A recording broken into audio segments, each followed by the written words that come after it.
World campus connect May 2 Kannur hotel sky pearl, May 3 Kozhikode Hysan heritage. സമാനതകളില്ലാത്ത, നാളിതുവരെ കേരളത്തിൽ അനുഭവപ്പെടുത്താത്ത കാലാവസ്ഥാ വ്യതിയാനം, കടുത്ത വേനൽ മൂലം ജനജീവിതം തന്നെ വളരെയേറെ ദുസ്സഹമായിരിക്കുന്നു. എന്തും സംഭവിക്കാവുന്ന ഒരു സ്ഥിതിയാണ് വന്നിട്ടുള്ളത്. ഈ സന്ദർഭത്തിനനുസരിച്ച രീതിയിൽ അതീവ ഗൗരവം കണക്കിലെടുത്തുകൊണ്ട് ഭരണകൂടങ്ങൾ മുന്നോട്ട് പോകേണ്ടത് ആവശ്യമാണ്.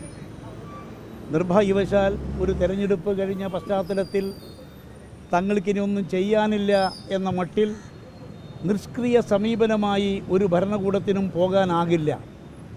നിർഭാഗ്യവശാൽ സംസ്ഥാന ഭരണകൂടം ഈ കാര്യത്തിൽ സന്ദർഭം അനുശാസിക്കുന്ന, സന്ദർഭം ആവശ്യപ്പെടുന്ന ഗൗരവത്തോടുകൂടി ജനരക്ഷയ്ക്ക് വേണ്ടി, നാടിനെ ആപൽക്കരമായ തലത്തിൽ നിന്നും മോചിപ്പിക്കുന്നതിന് വേണ്ടി, ജനങ്ങളുടെ ദുരിതം ഇല്ലാതാക്കുന്നതിന് വേണ്ടി പരമാവധി പ്രവർത്തിക്കാൻ വേണ്ട പോലെ ശ്രമിക്കുന്നില്ല എന്നത് ഒരു യാഥാർത്ഥ്യമാണ്.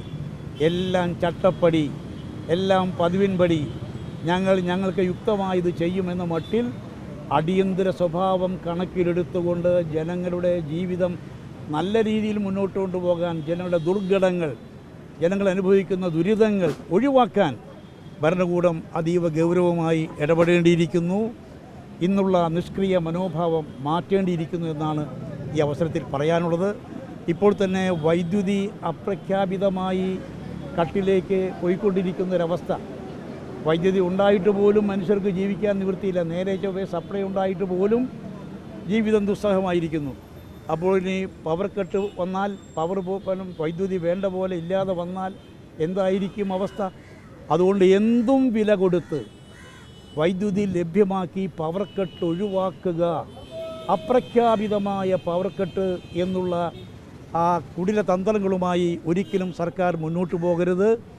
വൈദ്യുതി ലഭ്യമാക്കാൻ സാധ്യമായ സർവ്വശ്രമങ്ങളും, മനുഷ്യസാധ്യമായ സർവ്വശ്രമങ്ങളും നടത്തി പവർ കട്ട് ഒഴിവാക്കിയേ മതിയാകൂ. ജനങ്ങളുടെ ജീവിതം മെച്ചപ്പെട്ട രീതിയിൽ മുന്നോട്ട് പോകാൻ ഇടവരുത്തിയേ മതിയാകൂ. ഒരു കാരണവശാലും ജനങ്ങളെ ദുരിതത്തിലേക്ക് തള്ളിവിടരുത്. ഈ തെരഞ്ഞെടുപ്പ് ഫലം വരാൻ ഇനി 7 ദിവസം മാത്രമാണുള്ളത്. എങ്ങനെ വിലയിരുത്തുന്നു? തെരഞ്ഞെടുപ്പിനെ സംബന്ധിച്ച് ജനങ്ങളാകപ്പാടെ ഒരു പൊതു തീരുമാനത്തിൽ വന്നിരിക്കുന്നു. കാരണം ഈ തിരഞ്ഞെടുപ്പ് രാഷ്ട്രീയമായ ഒരു വിധിയെഴുത്ത് എന്നതിനേക്കാൾ ഉപരിയായി ജനങ്ങളുടെ ഒരു ജീവിതത്തിൻ്റെ തീരുമാനം, ജനങ്ങളുടെ ജീവിതത്തെ സംബന്ധിച്ച് ജനങ്ങൾ തന്നെ തീരുമാനിക്കുന്നൊരവസ്ഥയിലേക്ക് എനിക്ക് തോന്നുന്നു. ഈ തെരഞ്ഞെടുപ്പിൽ കാലങ്ങളായി UDF അനുകൂലമായി വോട്ട് ചെയ്യുന്ന ജനങ്ങൾ മാത്രമല്ല, കാലങ്ങളായി ഇടതുപക്ഷത്തെ അനുകൂലിക്കുന്നവർ, മോഡി ഭരണകൂടത്തെ അനുകൂലിക്കുന്നവർ, BJP അനുകൂലിക്കുന്നവർ, അവരൊക്കെ തന്നെ അവരുടെ നേതൃത്വത്തിൻ്റെ നിലപാടിൽ മനം മടുത്ത് ഈ തവണ ഐക്യജനാധിപത്യ മുന്നണിക്ക് വോട്ട് ചെയ്യും എന്ന കാര്യത്തിൽ യാതൊരു സംശയമില്ല. അതുകൊണ്ട് ചരിത്ര വിജയം തന്നെ UDF നേടും. ഈ UDF-നകത്ത് മുഖ്യമന്ത്രി ചർച്ച സജീവമാണ്. വലിയ രീതിയിലുള്ള PR വർക്ക് ഉൾപ്പെടെ നടത്തുന്നു എന്നുള്ളതാണ് ആക്ഷേപം.